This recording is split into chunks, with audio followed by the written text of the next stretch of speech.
let's give the flowers where they are due.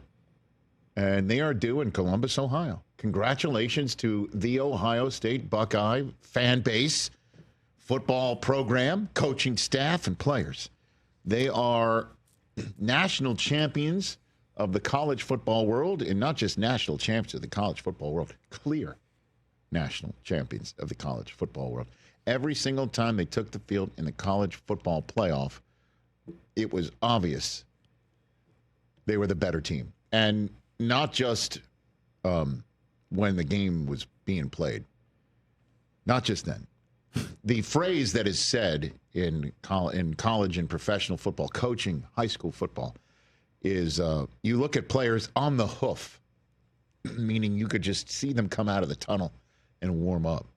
And you could tell who's better on the hoof. Yeah. The Ohio State Buckeyes, better on the hoof. They were, the minute it kicked off against Tennessee and Oregon and, Texas, they were better on the hoof. And Notre Dame last night did exactly what they needed to do, which is score on the opening drive, so they're not getting boat raced from minute one, and go down the field, score, take 10 minutes off the clock doing it, let Riley Leonard do his thing. 19 plays. Okay, sounds good. And score. And sure enough, Ohio State said, okay, that's just kind of delaying the inevitable, and took it down the field themselves. And, man, Will Howard had the game of his life. He was terrific. He was like Phil Simms in the Super Bowl. You know, he was like Jared Goff in a lot of these regular season games, obviously, for the Detroit Lions. He didn't miss. The only time he did miss in the first half was when he threw a beautiful deep ball, 50-50 ball to, I forget which one of his stellar running backs. I think it was Judkins. And the ball was in his teammate's hand for a split second, and then it fell down on the turf. He was terrific. With his legs, with his arm, with his presence. He was stupendous. And this thing was essentially a wrap. You know, Notre Dame did its best to give it a higher register feel. Sort of like, maybe they got a shot here. But they just didn't have enough sand in the pants, certainly in the first half. They couldn't get off the field on third down. And then at the end of the game, just like the very start for Ohio State's first touchdown, they lost track of the player you can't lose track of. I mean, there's a ton of Ohio State players you can't lose track of. Losing track of Jeremiah Smith is like a cardinal sin. I wouldn't recommend it. You know, I mean, the first touchdown, you could see a member of the Fighting Irish defense motioning wildly to his teammates to his right, like, hey, something's up, like, I need help.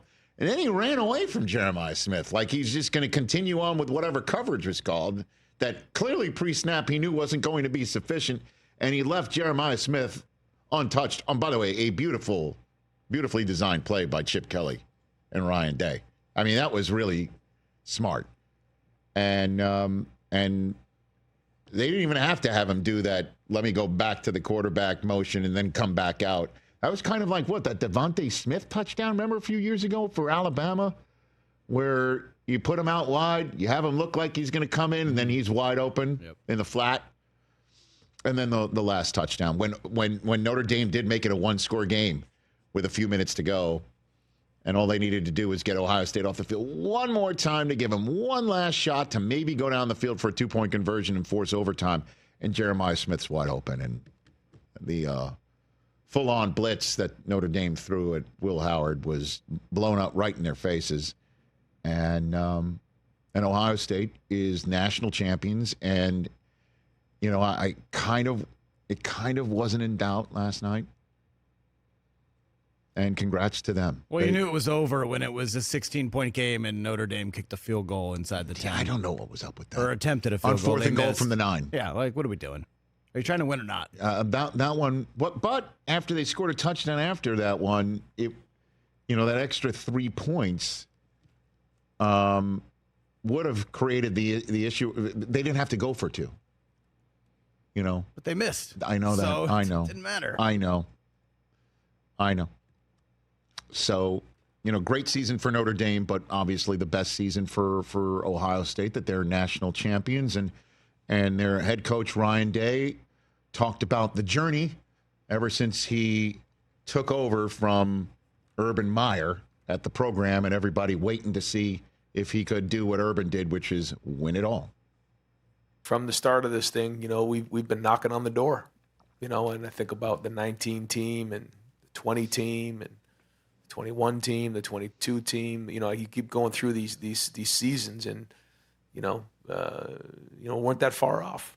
But you got to find a way to break through and make it to where we are right now. And I think in today's day and age, there's just so much that goes with wins and losses, and social media, and people have to write articles, and there's a lot of things that are said that certainly have an effect on you and your family. But when you sign up for this job, that's what you sign up for, and you got to be strong enough to withstand those storms, to come out the back end, and now it's an even better story.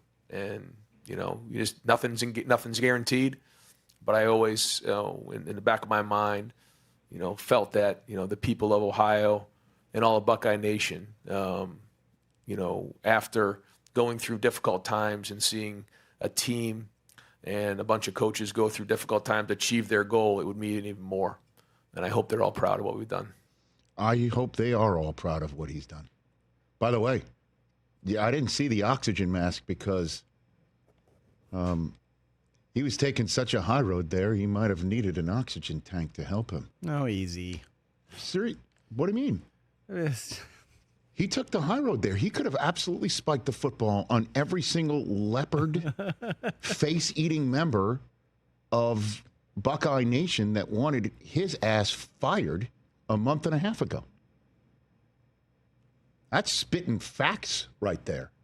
A month and a half ago, his name was a 4-letter word in that world, which led, by the way, Kirk Herbstreit to call the fan base a lunatic fringe, which led to more leopard-type face-eating amongst the Buckeye Nation. Lunatic fringe. That I think might have been part of that's a fun phrase. Herbstreit's reaction on camera last night that is being much discussed today. But, in all seriousness, Ryan Day could have been like, how'd you like that? But he's right. It is a better story at the end. They have won it all. And the pressures of paying a lot of those kids what they paid them was the underpinning of losing to Michigan. That they put a lot of Buckeye cheddar on the table to get some kids to transfer and to get some kids to stay. And when they lost to Michigan and they lost their second game and they didn't make it to the Big Ten championship game and they did fall to the 8th seed and they did cause a full-on civil war to break out within their own fan base ranks. It didn't look good, but they took a beat. I think remembered who they are, which is a team that has the best wideouts in the country and a program that is, I'm sure LSU fans would say we're a wide receiver U, but take a look at who's playing in the NFL right now at the wide receiver position and what school they went to. I mean, including a guy who is the OG in Washington who splits 2 defenders and flips a game. I know we talk about Jaden Daniels and how terrific he is, but Terry McLaurin has been spectacular. Yep. Who has taken over for, if you will, in all due respect to DK Metcalf in Seattle. Mm-hmm. So, I can give the flowers when they're deserved.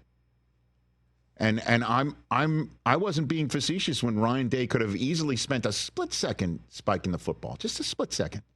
And that's not usually on most people's minds, though, when they are celebrating like this. This is the same guy who went after a fake Lou Holtz a couple years ago, right? That's true. One wouldn't think he would use the first 90 seconds of that real estate after the game to do what he said. That's a good point. But maybe he's now wearing the success of this team in a way that will provide for more success in future years. And I do hope that the Buckeye faithful can appreciate, and I think they do for the most part, until maybe next November 30th.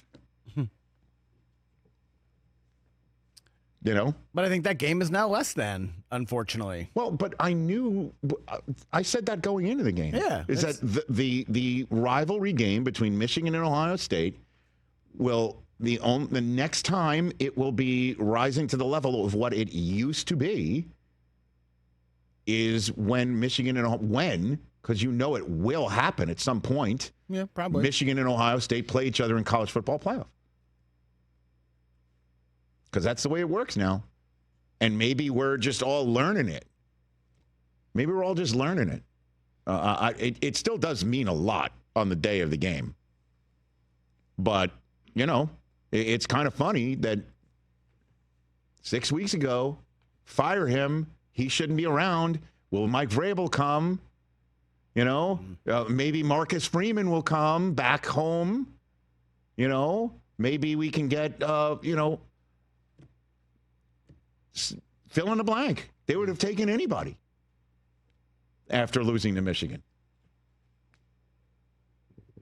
And I'll just say this as well, while we're on the subject matter. Because I have been getting a lot of text from people. I bet.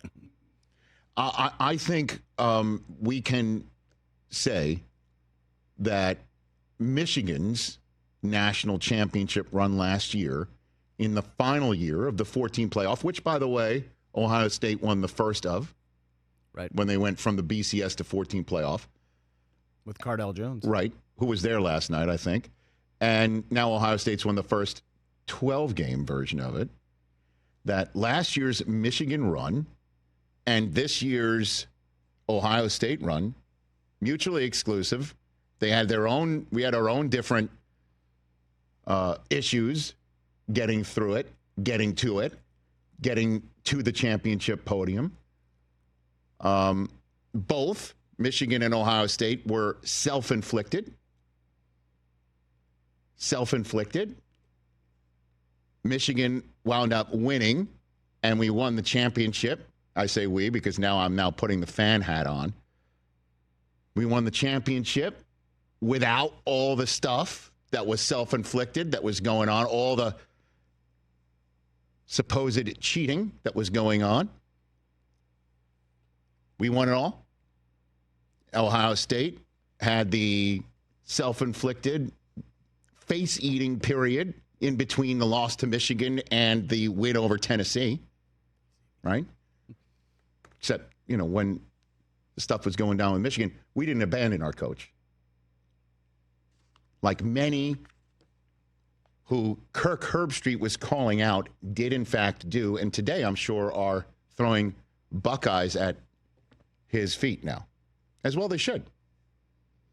Because whatever the hell happened on that day on November 30th, it went out the window.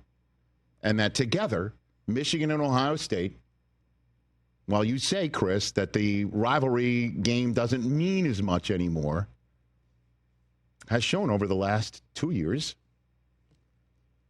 the national champion comes out of that game. Well, they play on the same day.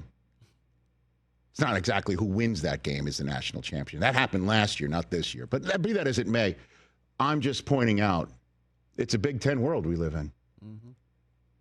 I don't know how that's it's kind of funny.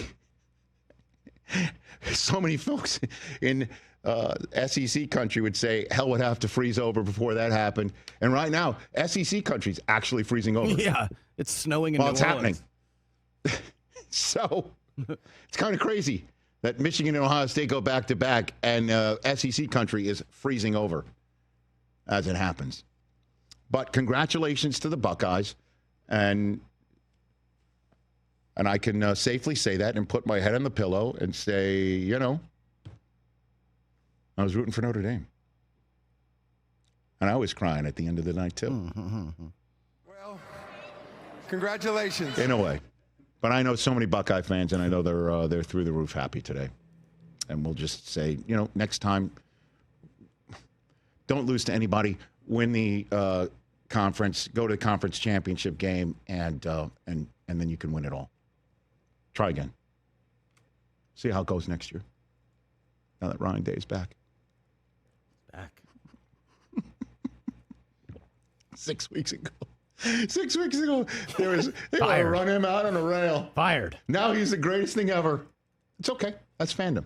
Catch the Rich Eisen Show every single day on the Roku channel, 12 to 3 Eastern, for free.